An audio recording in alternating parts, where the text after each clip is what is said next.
Hello കൂട്ടുകാരെ, എല്ലാവർക്കും നമസ്കാരം. നമ്മുടെ പുതിയൊരു വീഡിയോയിലേക്ക് എല്ലാവർക്കും സ്വാഗതം. നമ്മുടെ 4 മണി കാപ്പിയോടൊപ്പം നമ്മൾ കഴിക്കുന്ന ഒരു ചെറുകടിയായിട്ട് നമ്മളിന്ന് തയ്യാറാക്കിയിട്ടുള്ളത് നമ്മുടെ ചേമ്പ് പുഴുങ്ങിയതാണ്. നമ്മുടെ പറമ്പിലുണ്ടായ ചെറിയൊരു ചേമ്പ് കുറച്ചപ്പോൾ നമുക്ക് കിട്ടിയതാണ്.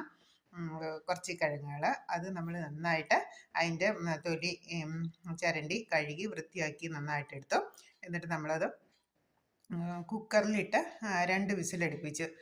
കുക്കറിലേക്ക് കുറച്ച് വെള്ളം ഒഴിച്ചാൽ മതി. നേരത്തെ വെള്ളമൊന്നും ഒഴിക്കേണ്ട. ഒരു 1/4 ഭാഗം വെള്ളം ഒഴിച്ചു വേഗം വെച്ചപ്പം സ്വല്പം കല്ലുപ്പും കൂടെ ചേർത്ത് കൊടുത്തു. കാരണം വെന്ത് കിട്ടുമ്പോഴേക്കും നമുക്ക് ഉപ്പിൻ്റെ ടേസ്റ്റൊക്കെ നമ്മുടെ ചേമ്പിലേക്ക് പിടിച്ച് കിട്ടും.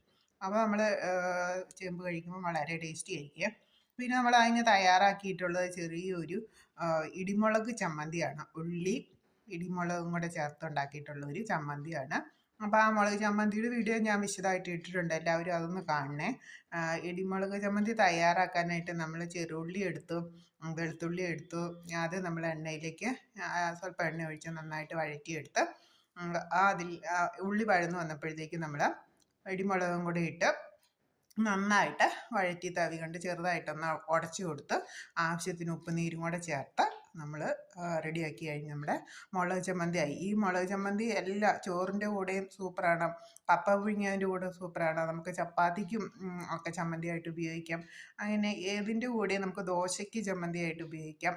അപ്പോൾ വളരെ ടേസ്റ്റി ആയിട്ടുള്ളതാണ്. അപ്പോൾ എല്ലാവരും ഇതൊന്ന് തയ്യാറാക്കിയിട്ടൊന്ന് കമൻ്റ് അറിയിക്കണേ. ഓക്കെ, താങ്ക് യു കൂട്ടുകാരെ. Thank you.